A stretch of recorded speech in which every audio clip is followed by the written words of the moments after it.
In the winter of 1942, deep within the frozen hell of Auschwitz, a Polish Catholic priest named Maximilian Kolbe made a decision that would never appear in any history textbook. While the world knows him as the saint who volunteered to die in place of a stranger, almost no one knows about the other prisoners who followed his example of resistance in ways far more disturbing, far more calculated, and infinitely more dangerous. This is the story of one man who turned the camp's own weapon of death against the SS guards themselves, using nothing but tiny insects and an iron will to survive. His name has been lost to time, but his act of biological warfare inside the gates of hell remains one of the most shocking and forgotten acts of defiance in World War II. Auschwitz was not just a death camp. It was a laboratory of human suffering, a place where the Third Reich perfected the art of breaking the human spirit before extinguishing the human body. By early 1943, the camp system had expanded into a sprawling empire of torture, with Auschwitz-Birkenau serving as its crown jewel of annihilation. Approximately 1,300,000 people would pass through its gates, and over 1,100,000 would never leave. The prisoners lived in wooden barracks designed for 52 horses, but crammed with over 400 human beings. They slept on wooden planks infested with lice, fleas, bedbugs, and rats. Disease was not just common, it was guaranteed. Typhus, spread by body lice, killed thousands. Dysentery turned the latrines into scenes from Dante's Inferno. But here's what they don't teach you in school. The SS guards knew exactly what they were doing. They weaponized disease.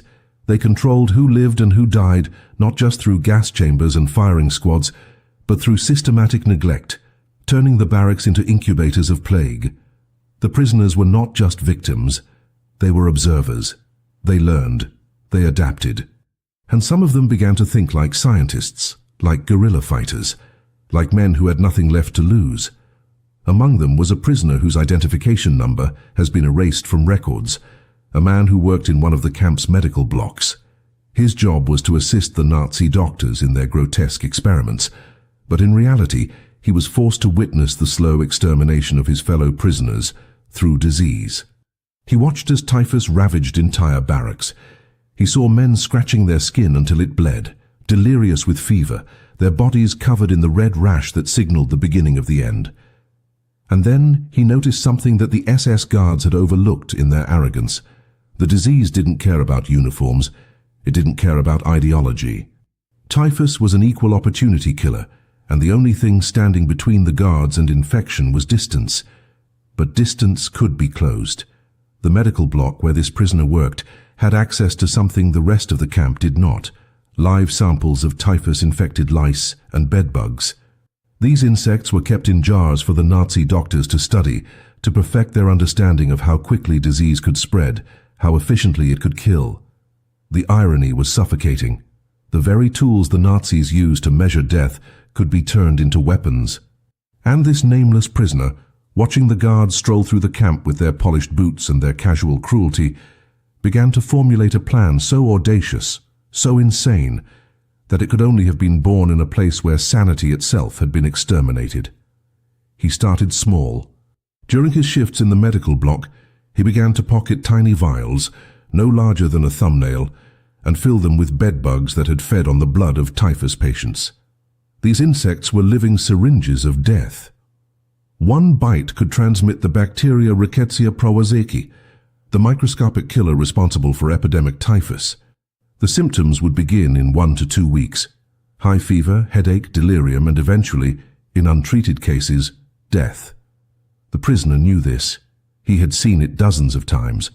And he also knew that the SS guards, despite their supposed Aryan superiority, were just as vulnerable to infection as the prisoners they tormented. They slept in barracks too, separate from the prisoners, but still within the camp. They had beds with mattresses, with sheets, with warmth, and those beds could be infiltrated. The plan was simple in its brutality. The prisoner would collect the infected bedbugs over the course of several weeks, hiding them in his clothing, in the folds of his striped uniform. And then, when the opportunity arose, when he was assigned to a work detail that took him near the SS quarters, he would release them, not all at once. Not in a way that would draw suspicion, but slowly, methodically, seeding the beds of the men who had turned Auschwitz into a vision of the apocalypse. This was not justice. This was not heroism in the way we like to imagine it. This was revenge, cold and calculated, carried out by a man who had been stripped of everything except his will to fight back. And what he was about to do would turn the camp's own system of extermination against the exterminators themselves. The opportunity came in the spring of 1943, during one of the rare moments when the rigid hierarchy of Auschwitz showed a crack. The camp operated on a system of kapos, prisoners who were given authority over other prisoners in exchange for slightly better treatment and the illusion of power. Some kapos were brutal collaborators who beat their fellow inmates with the same savagery as the SS. Others walked a tightrope, trying to protect their people while surviving themselves. The prisoner with the hidden vials had managed to secure a position on a work detail assigned to maintain the camp infrastructure, which meant he occasionally crossed into areas normally forbidden to regular inmates. This included the zone near the SS barracks, where guards lived in relative comfort compared to the skeletal prisoners just hundreds of feet away. The contrast was obscene. While prisoners slept shoulder to shoulder on wooden slabs crawling with vermin, the SS enjoyed individual beds, clean linens that were washed weekly, and heating stoves that actually worked through the Polish winter. The work detail was tasked with repairing a drainage system that had backed up near the guard quarters, a job that required several days of access to the area. The SS overseers assigned to watch the prisoners were lazy, confident in the electric fences and machine gun towers to prevent escape. They spent most of their time smoking cigarettes and joking among themselves, occasionally barking orders, but rarely watching closely. This negligence was the fatal flaw in their security, the tiny opening that the prisoner had been waiting for. He had prepared for this moment with the patience of a man who understood that one mistake would mean immediate execution, not just for him, but potentially for dozens of others in a collective punishment. The vials were hidden in a small cloth pouch he had sewn into the inner lining of his striped jacket. Each vial contained approximately 20 to 30 bedbugs, gorged on the blood of typhus victims, their tiny bodies swollen and reddish-brown, each one a biological time bomb. On the second day of the drainage repair, the prisoner made his move. The SS guards had retreated to a nearby building for their midday meal, leaving only one young guard to watch the work detail. This guard was new, barely 20 years old, and more interested in staying warm than in supervising a group of starving men digging in frozen mud. The prisoner volunteered to carry buckets of debris to a dump site that was positioned behind the SS barracks, a task no one else wanted because it meant extra walking in the cold. The guard waved him off without a second glance. As the prisoner walked past the long wooden building that housed 30 SS men, his heart hammered against his ribs, so hard he thought it might burst through his chest. The windows were closed against the cold, but he could see through the gaps in the curtains. Beds lined up in neat rows, each one made with military precision, each one a target. He didn't have much time, maybe 5 minutes before someone noticed he was taking too long. The prisoner moved to the back of the barracks, where a small window had been left slightly open for ventilation, a common practice even in winter to prevent the build-up of moisture and mold. His hands shook as he pulled the first vial from his jacket. The bedbugs inside were sluggish from the cold, but still alive, still infectious. He removed the cork stopper and tilted the vial toward the window gap, tapping it gently. The insects tumbled out, falling onto the wooden sill and immediately seeking warmth, crawling through the narrow opening into the barracks. He repeated this process with 3 more vials, distributing the bedbugs at different points along the building's perimeter where ventilation gaps existed.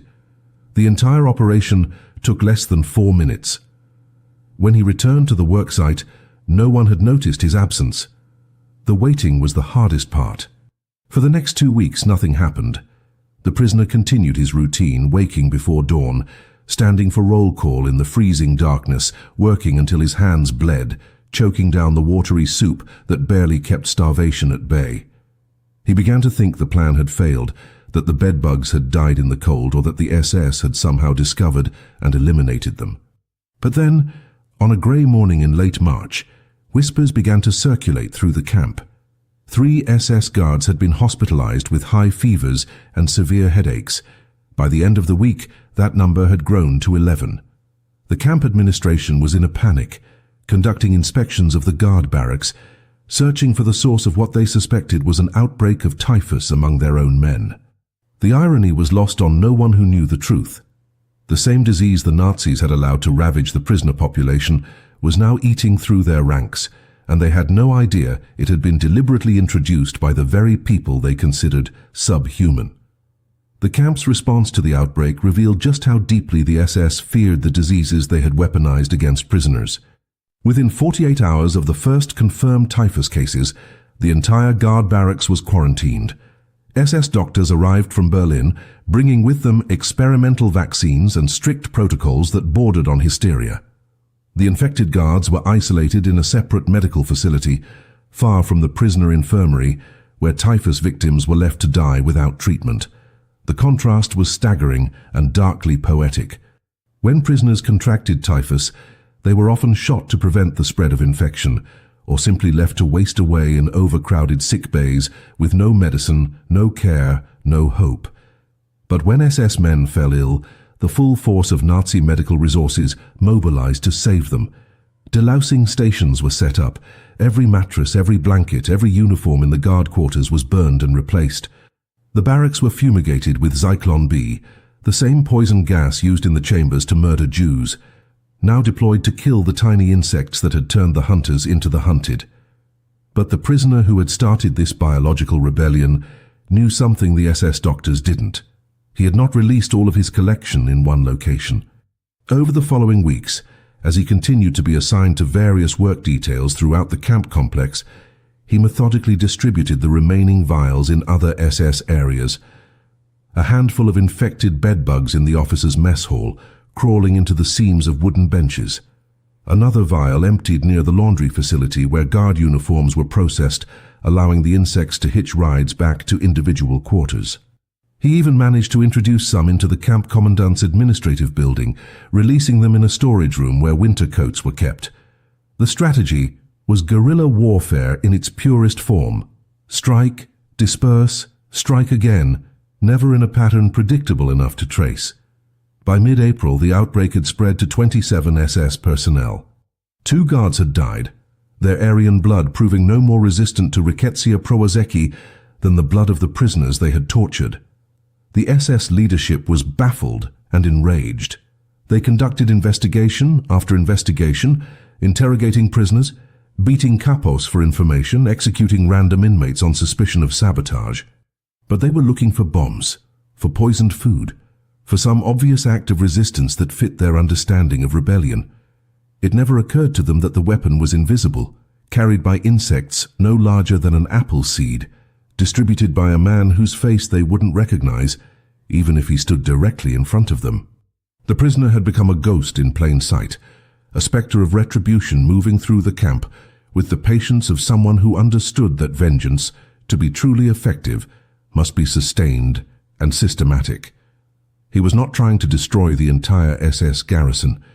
That would have been impossible, but he was proving a point that resonated through every barracks in Auschwitz. The masters of death were not invincible. Other prisoners began to notice changes in the camp's atmosphere, subtle shifts that spoke to a crack in the Nazi facade of total control. The guards became paranoid, obsessive about cleanliness, in a way that would have been laughable if it weren't so desperately ironic.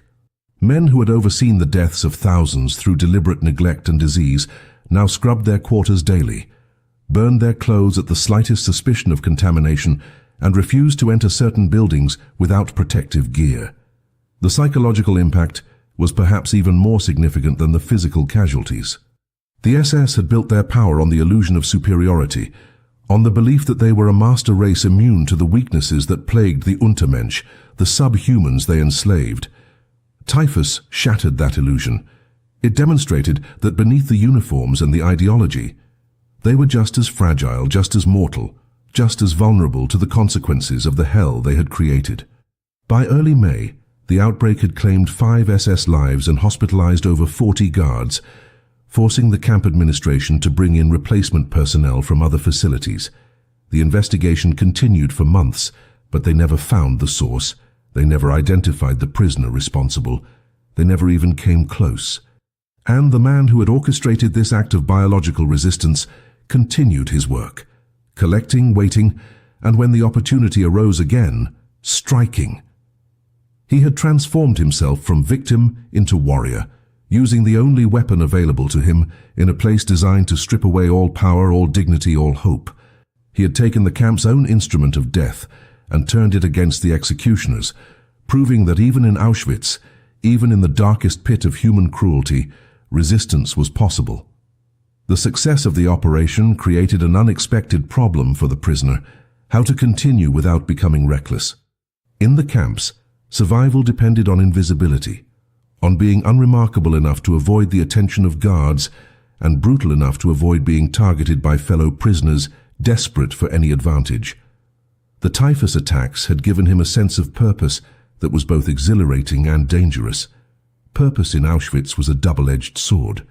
It could keep you alive by giving you a reason to endure another day. But it could also make you careless, make you believe you were somehow special or protected, when in reality you were just as close to death as everyone else. The prisoner forced himself to slow down, to let weeks pass between attacks, to remember that he was engaged in a war of attrition that would only be won if he survived long enough to continue fighting. He began to study the patterns of the camp more carefully, noting which guards rotated in and out, which areas received the most fumigation attention, which work details offered the best access to SS facilities. During this period of careful observation, he witnessed something that reinforced his resolve and revealed the true depth of Nazi hypocrisy. In June of 1943, Heinrich Himmler himself visited Auschwitz to inspect the camp's efficiency and discuss expansion plans for the gas chambers. The entire complex was transformed for his arrival. Prisoners were forced to clean pathways, paint buildings, remove corpses from view, creating a sanitized version of hell for the architect of the final solution.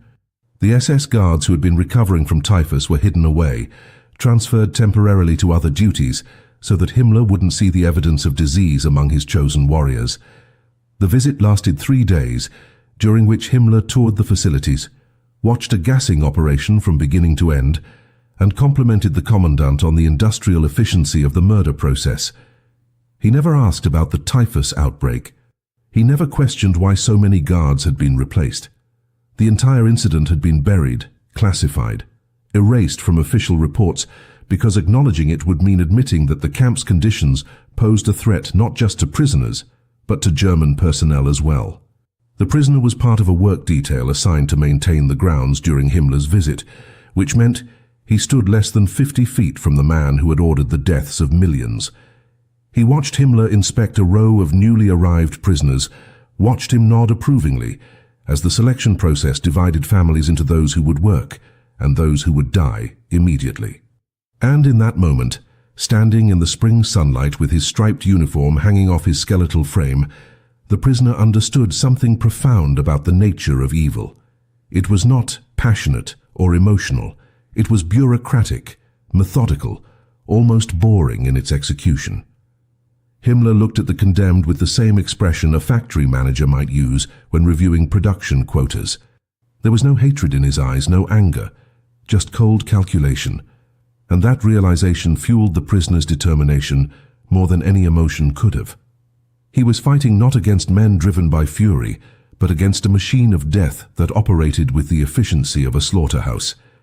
After Himmler's departure, the camp returned to its normal rhythm of horror. The gas chambers resumed their regular schedule. The work details continued their slave labor. The selections continued every few days, culling the weak and the sick. But something had shifted within the prisoner population, a subtle change that the SS either didn't notice or chose to ignore. Word of the typhus attacks had spread through whispered conversations in the barracks, passed from prisoner to prisoner in the coded language that had developed as a survival mechanism. No one knew who was responsible, but everyone knew it had happened. The knowledge that someone had fought back, that someone had weaponized the camp's own tools of extermination against the guards, became a form of resistance in itself. It was proof that the SS were not untouchable, that the machinery of genocide could be disrupted, even if only in small ways, even if the disruption changed nothing about the daily reality of mass murder. The prisoner began to notice other small acts of sabotage throughout the camp. A work detail assigned to construct new barracks would deliberately use green wood that would warp and crack. Prisoners working in the munitions factory would subtly damage components, creating shells that would misfire or fail to detonate. Kitchen workers would steal and redistribute food, creating a shadow economy that kept some prisoners alive a few days longer. None of these acts would end the war or shut down the camp, but collectively, they represented a refusal to cooperate fully with their own extermination. The prisoner realized that his Typhus campaign had become part of a larger pattern of resistance, a silent war being waged by people who had been declared less than human but who continued to assert their humanity through defiance. And he understood that his role in this war was not yet finished. By late summer of 1943, the prisoner had refined his methods to an art form. He had learned which types of containers kept the bedbugs alive longest without feeding, discovered that the insects could survive up to 5 months without a blood meal if kept at the right temperature, and identified the optimal locations for release that would maximize spread while minimizing the risk of immediate detection. The medical block where he worked had become a laboratory of sorts, though not in the way the Nazi doctors intended. While they conducted their grotesque experiments on living human subjects, testing the limits of human endurance through freezing, burning, and deliberate infection, the prisoner conducted his own research into the biology of disease transmission. He observed that bedbugs were attracted to carbon dioxide and body heat, which meant they would naturally migrate towards sleeping humans. He noted that a single fertilized female could lay up to 5 eggs per day, creating exponential growth in population if conditions were favorable. The SS barracks, with their warm mattresses and regular human occupants, provided perfect breeding grounds. The prisoner also began to collaborate, though the word collaboration suggests a level of organization that didn't truly exist. In Auschwitz, trust was a luxury few could afford, and organized resistance movements were quickly infiltrated and destroyed by informants desperate to trade information for extra rations or a few more days of life. But there were others who worked in positions that gave them access to SS areas, and through careful observation and oblique conversations, the prisoner identified potential allies.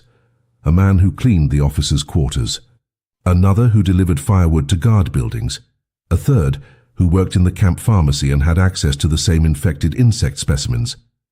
These men never spoke directly about what they were doing. They never formed a resistance cell or held meetings. But through subtle gestures and shared understanding, they began to coordinate their efforts, each one introducing infected bedbugs into different areas of the camp infrastructure, creating multiple simultaneous outbreaks that made tracing the source impossible. The cumulative effect became apparent by September. The camp medical logs, which the prisoner occasionally glimpsed while working in the medical block, showed that typhus cases among SS personnel had risen to 73 confirmed infections and 11 deaths. The Nazis had implemented increasingly extreme measures to combat the spread, including the complete destruction and rebuilding of 2 entire guard barracks, the mandatory daily delousing of all personnel, and the introduction of experimental insecticide treatments that were almost as toxic to humans as they were to the bedbugs. Yet the infections continued. The SS doctors, brilliant as they were in the science of murder, failed to grasp a fundamental truth about disease ecology. Once you create an environment saturated with filth, overcrowding, and death, you cannot fully control where the pathogens will spread. The camps had become incubators of plague, and the invisible barrier the Nazis imagined existed between themselves and their victims was a comforting fiction with no basis in biological reality.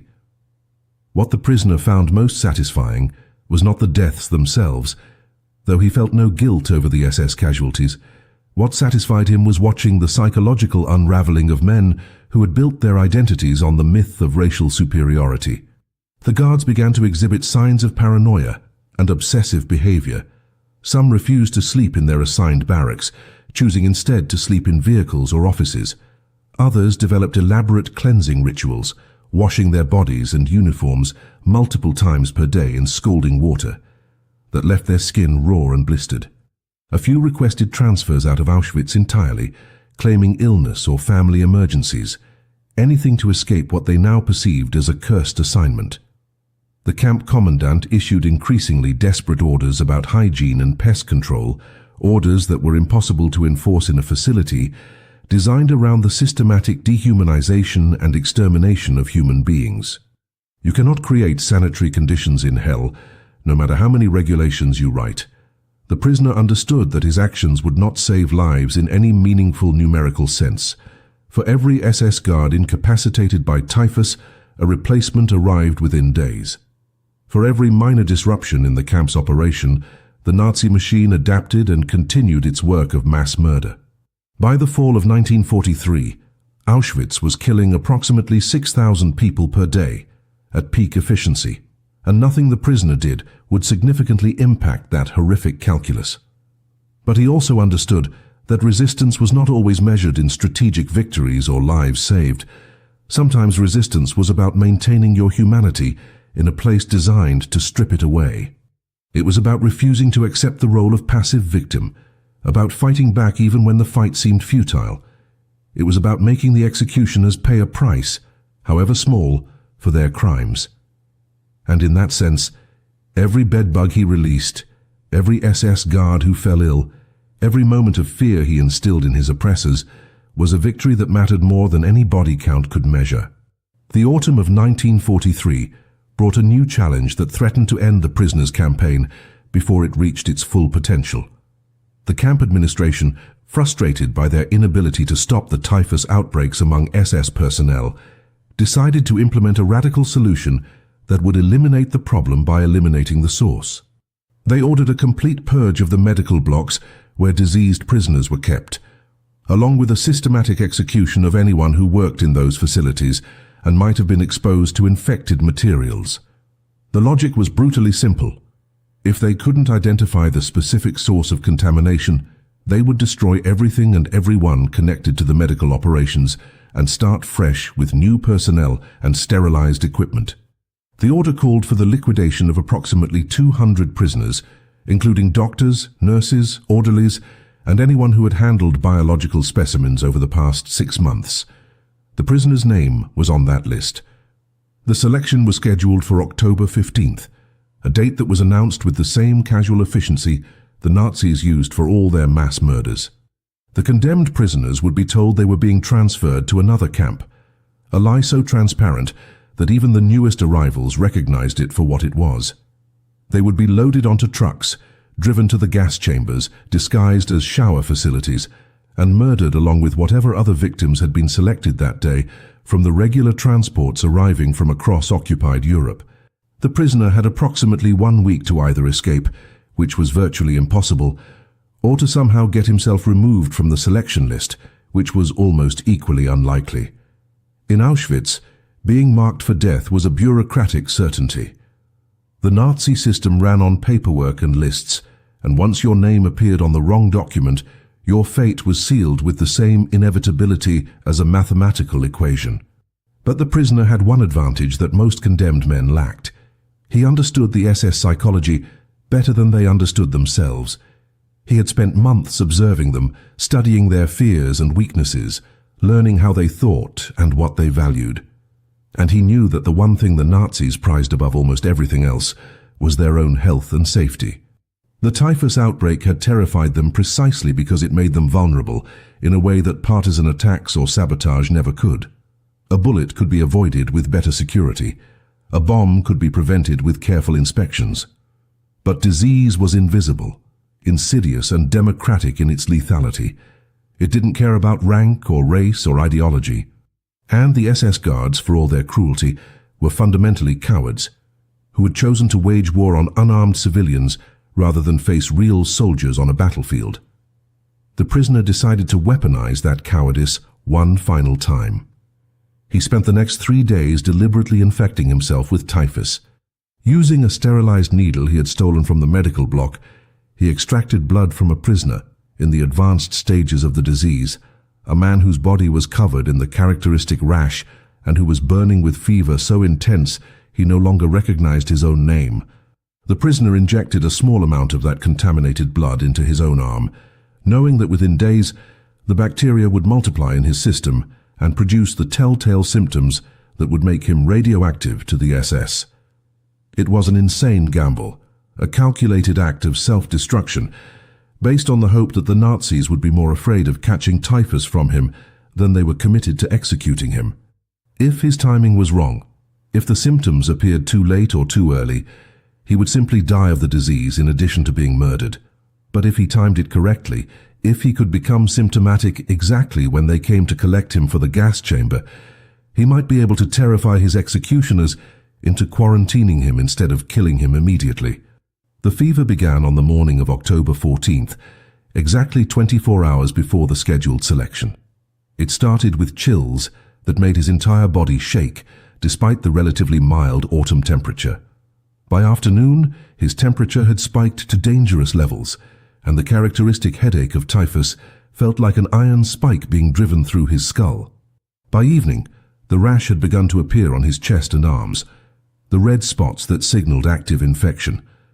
When the SS guards arrived the next morning to collect the condemned prisoners, they found him collapsed on his bunk, delirious with fever, his body radiating heat, and covered in the unmistakable signs of the disease that had already killed a dozen of their comrades. The guards recoiled in horror. One of them actually vomited at the sight, and in that moment of visceral fear and disgust, the prisoner achieved what months of careful planning had made possible. They quarantined him instead of executing him, isolating him in a separate area of the medical block, while they decided what to do with a man who was both condemned to death and too dangerous to approach. The quarantine cell was a concrete room barely large enough to lie down in, with a single barred window near the ceiling and a bucket in the corner that served as a toilet. The prisoner spent the next 11 days in that space, drifting in and out of consciousness as the typhus ravaged his body. The fever climbed so high that he experienced hallucinations, seeing faces of the dead floating above him, hearing voices of his family members who had been murdered in the gas chambers months earlier. His body became a battlefield where his immune system waged war against Rickettsia prowazeki, and for several days it was genuinely uncertain which side would win. The SS guards who brought his meager rations of bread and water would not enter the cell. They would open a slot in the door, slide the food through, and slam it shut again as quickly as possible, as if even those few seconds of exposure might condemn them to the same fate. No doctor came to examine him, no medication was provided. The Nazis had decided to let the disease run its course, and if he died, they would burn his body and consider the problem solved. But the prisoner did not die. By the end of the second week, his fever broke. The hallucinations stopped. The rash began to fade, leaving behind darkened patches of skin that would remain visible for months. He had survived typhus, an illness that killed approximately 20% of infected individuals, even under good medical care, and he had done it with no treatment whatsoever in the hell of Auschwitz. His survival was partly luck, partly the fact that he had been relatively healthy before the infection, compared to most prisoners who contracted the disease after months of starvation and abuse. But it was also a testament to something harder to quantify: sheer willpower, the determination to live not because life in the camp was worth living, but because dying would mean the SS had won.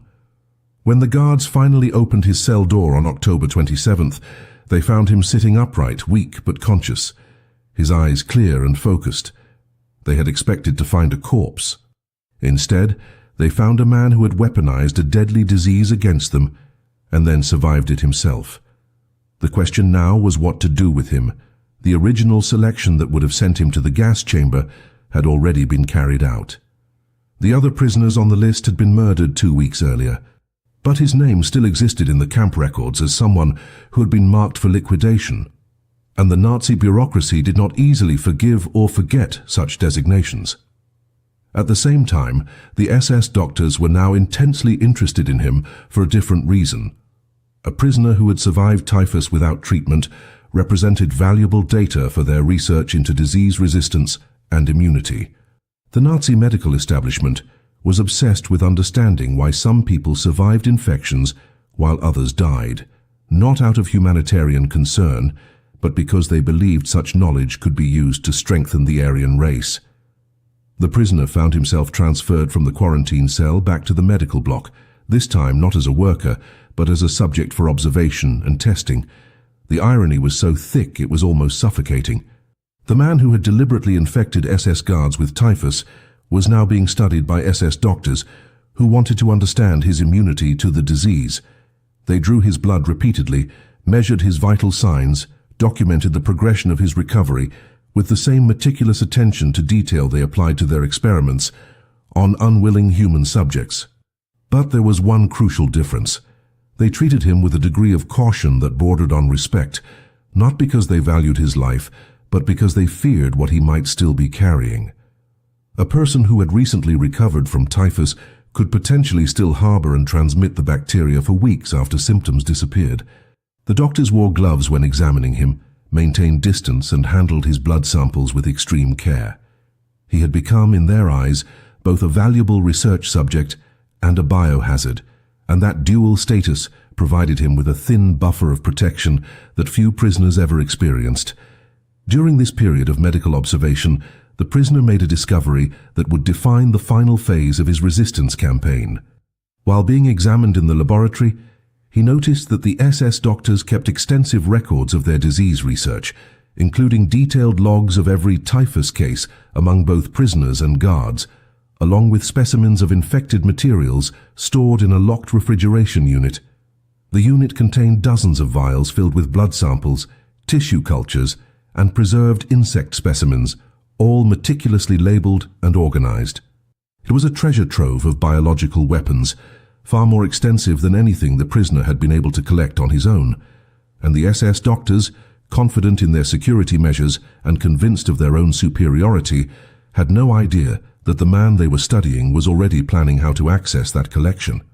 The prisoner realized that his apparent cooperation with the medical examinations, his survival of the disease, and his new status as a research subject had given him something he never could have achieved through stealth alone: legitimate access to the very heart of the camp's disease research program. The question was how to exploit that access before his usefulness to the doctors expired and he was sent back to the general prisoner population, or more likely, quietly eliminated. The prisoner's window of opportunity was narrower than he initially realized. The SS doctors planned to conclude their observations within 3 weeks, after which he would be classified as either fit for work or unfit for continued existence. In Auschwitz, there was no category for recovered patients who were simply released back to normalcy.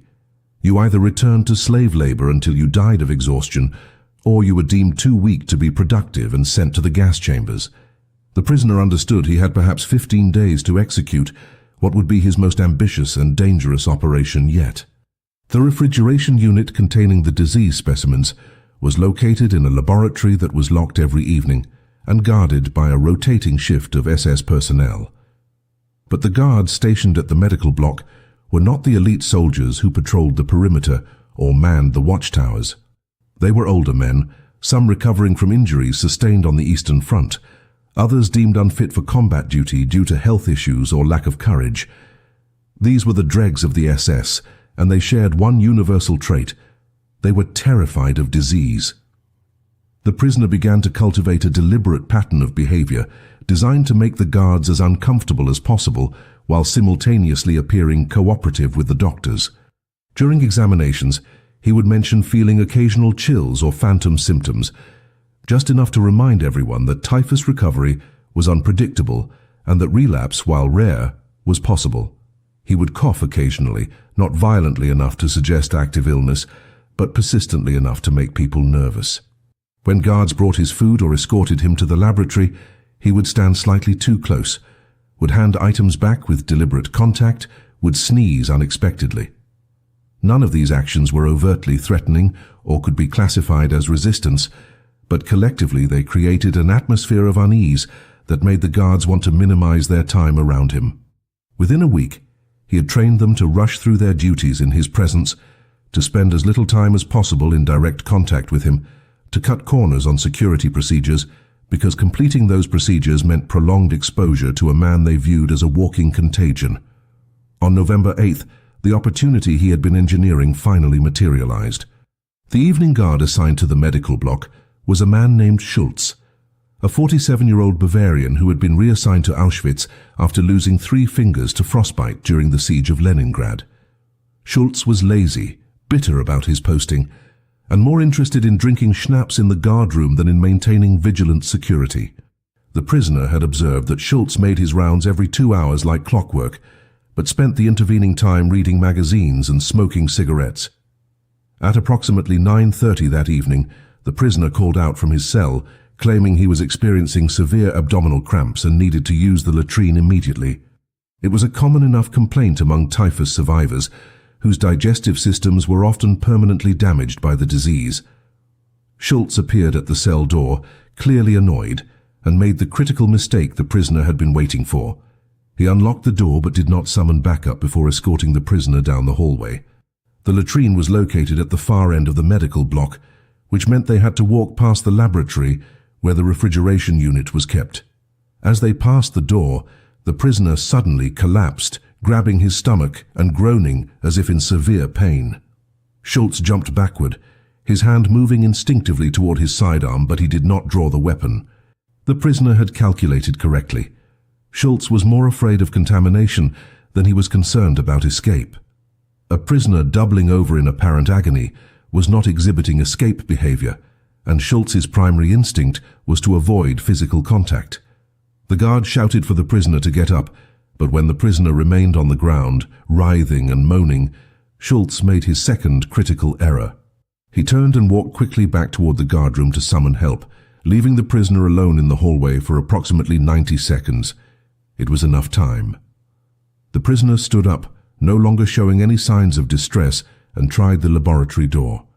It was locked as he had known it would be, but Auschwitz locks were simple mechanisms designed to prevent casual entry, not to stop someone with motivation and knowledge. Using a thin piece of wire he had concealed in his clothing for weeks, the prisoner manipulated the lock mechanism, a skill he had learned in his previous life as a metal worker in Warsaw. The door opened with a soft click. Inside the laboratory, lit only by moonlight filtering through barred windows, the prisoner moved with the speed and precision of someone who had mentally rehearsed this moment dozens of times. The refrigeration unit was exactly where he remembered. A large metal cabinet with a simple padlock that took him less than 20 seconds to defeat using the same wire technique. The door swung open, releasing a wave of cold air and revealing rows of carefully organized vials, each one labeled with dates, specimen types, and infection classifications. He grabbed a canvas medical bag from a nearby shelf and began filling it systematically, selecting the vials marked with the highest pathogen concentrations: typhus, dysentery, typhoid, even several specimens of blood taken from prisoners who had died of unknown hemorrhagic fevers. Within 45 seconds he had collected 23 vials, representing the deadliest diseases that existed within Auschwitz's walls. He closed the refrigeration unit, relatched the padlock and slipped back into the hallway, just as he heard Schultz returning with another guard. The prisoner immediately resumed his position on the floor, groaning convincingly. The guards, seeing nothing suspicious except a sick prisoner exactly where they had left him, roughly hauled him to his feet and escorted him to the latrine, never suspecting that the canvas bag now hidden beneath his striped uniform shirt contained enough biological material to infect hundreds of people. The prisoner returned to his cell with the stolen vials concealed against his body, the glass containers wrapped in cloth to prevent them from clinking together, and the cold seeping through the thin fabric of his uniform. He had perhaps 12 hours before the theft would be discovered during the morning inventory check, and when it was, the entire medical block would be locked down and searched with a thoroughness that would make his previous theft seem amateurish by comparison. He could not keep the vials in his cell. He could not risk being caught with them during the inevitable inspection. But he also could not distribute them immediately because the heightened security that would follow the discovery would make movement around the camp nearly impossible for weeks. The prisoner needed a hiding place that was both accessible and beyond suspicion. A location the SS would never think to search because they would never imagine a prisoner would have the audacity or ability to reach it. And then, lying in the darkness of his cell, he remembered something he had observed during Himmler's visit 2 months earlier.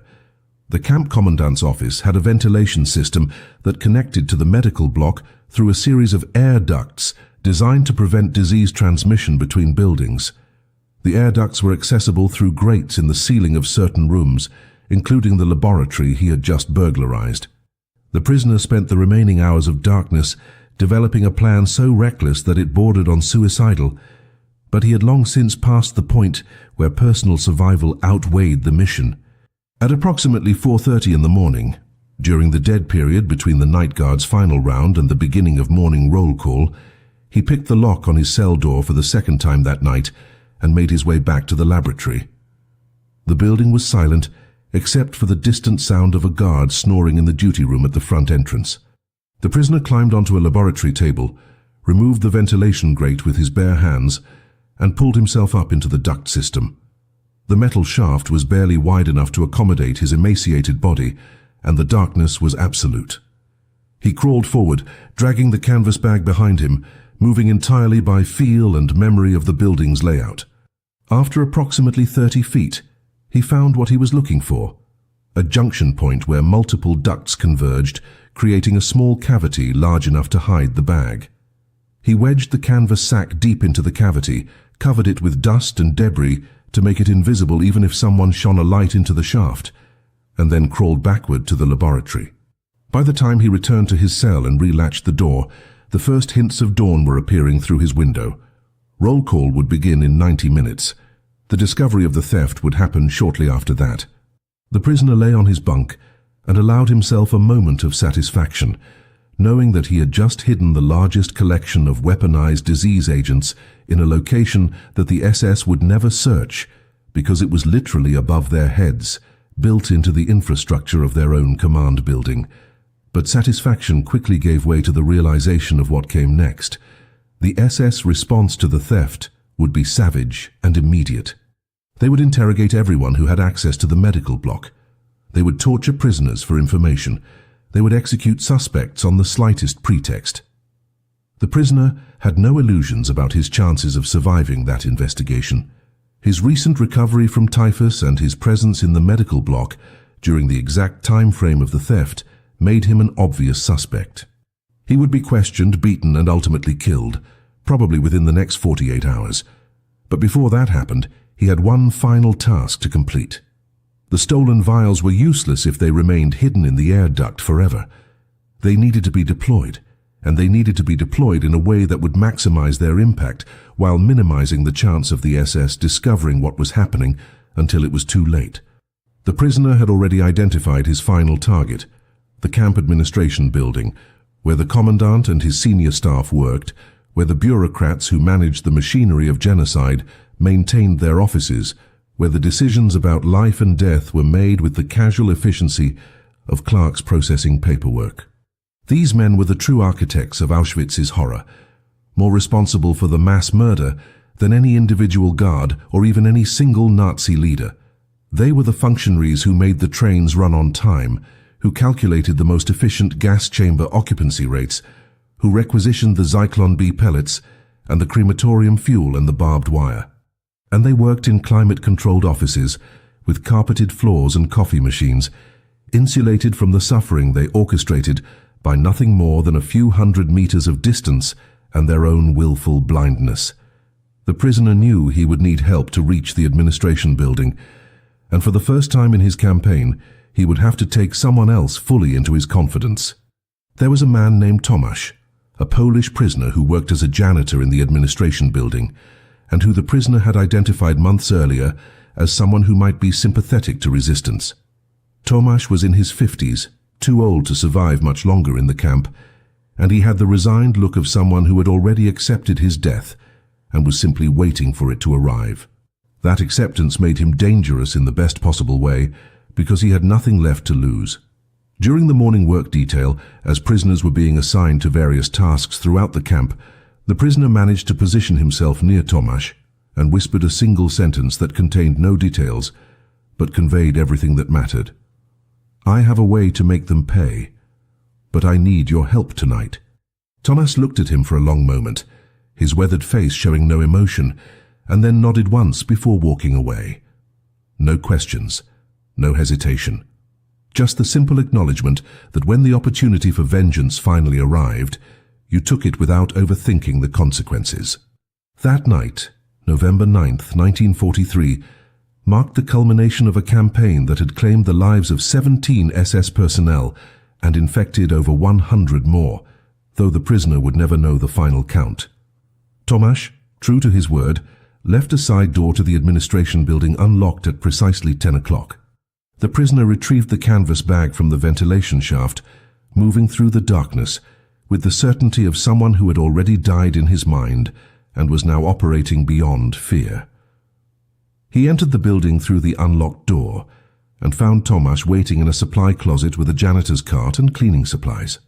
Without speaking, the two men began their work. They moved through the building methodically, releasing infected bedbugs into desk drawers, coat closets, filing cabinets, and upholstered furniture. They opened vials of contaminated blood and wiped the liquid onto doorknobs, telephone receivers, and the underside of toilet seats in the officer's bathroom. They introduced typhoid cultures into the water cooler that served the administrative staff. They contaminated the coffee station with dysentery agents. The entire operation took less than 40 minutes, and when they were finished, the administration building of Auschwitz had been transformed into a biological time bomb that would detonate slowly over the coming weeks. The next morning, as predicted, the prisoner was arrested for the theft of the medical specimens. He was taken to the camp interrogation center, a building whose very name was a euphemism for a torture chamber. The SS interrogators beat him for 3 hours, demanding to know where he had hidden the stolen vials. He told them nothing because there was nothing to tell that would make any difference. The vials were empty now, their contents already deployed, the mission already complete. They could search every centimeter of the camp, and they would never recover what had been taken, because it no longer existed in a form they could recognize or contain. On the afternoon of November 11th, after determining that torture would not produce the information they wanted, the SS guards dragged the prisoner to the execution wall and shot him. He died without ceremony, without witnesses beyond his executioners, his body thrown into the crematorium with dozens of others who had been murdered that day. The Nazis never learned his name. He exists in the historical record only as a number, one more victim in a sea of millions. But his final act of resistance outlived him by weeks and eventually contributed to consequences far beyond what he could have imagined. By early December, the Auschwitz administration building was experiencing an outbreak of multiple diseases simultaneously. The commandant himself fell ill with typhoid. His deputy contracted dysentery so severe he required emergency surgery. 9 administrative staff members were hospitalized with various infections, and 3 died. The camp's bureaucratic operations slowed to a crawl, as sick officers were replaced with substitutes who didn't understand the systems or the paperwork. Transport schedules were disrupted, supply requisitions were delayed. The smooth machinery of genocide began to develop friction points and inefficiencies. The outbreak was eventually traced to contaminated water and general sanitation failures, but the SS never discovered that it had been a deliberate attack. They implemented new hygiene protocols and rebuilt portions of the administration building, but the damage to morale and efficiency had been done. Several senior officers requested transfers. Others developed chronic health problems that plagued them for the rest of their lives. The prisoner's story disappeared into the chaos of war and genocide, one nameless act of defiance among thousands that were never recorded or recognized. When Auschwitz was finally liberated by Soviet forces on January 27, 1945, the liberators found mountains of evidence documenting Nazi crimes, but almost nothing about prisoner resistance. The narrative that emerged in the immediate post-war years portrayed the camps primarily as sites of victimization, places where people died passively while the world looked away. It would take decades before historians began to uncover and document the countless ways prisoners fought back. The sabotage, the information smuggling, the secret schools and religious services, the mutual aid networks that kept people alive a few days longer, and yes, the biological warfare campaigns waged by individuals who understood that even the smallest act of resistance mattered.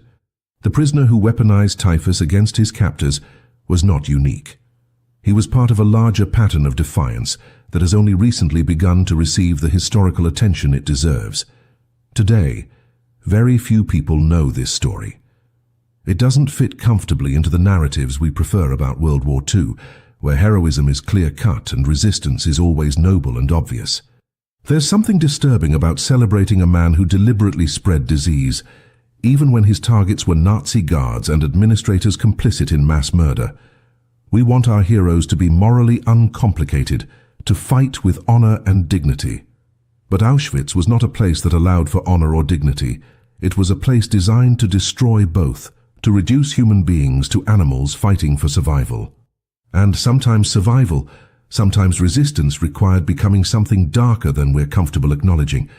The prisoner who collected typhus-infected bedbugs and released them into SS barracks wasn't a saint. He was a man pushed beyond the limits of ordinary morality into a space where the only remaining choice was between complete submission and total war. He chose war, fought it with the only weapons available to him, and died without knowing whether his actions made any difference. But they did make a difference, not because they stopped the Holocaust or saved thousands of lives, but because they proved that even in the deepest pit of human evil, resistance was possible, that the machinery of genocide was not invincible, and that the men who operated that machinery were just as mortal, just as vulnerable, just as afraid as the people they murdered. That truth, uncomfortable as it is, matters. It reminds us that there are no perfect victims, no flawless heroes, only human beings making impossible choices in circumstances beyond imagination. And it forces us to ask what we would do, what we would become, if we found ourselves in a similar hell. The answer is probably more disturbing than we'd like to admit.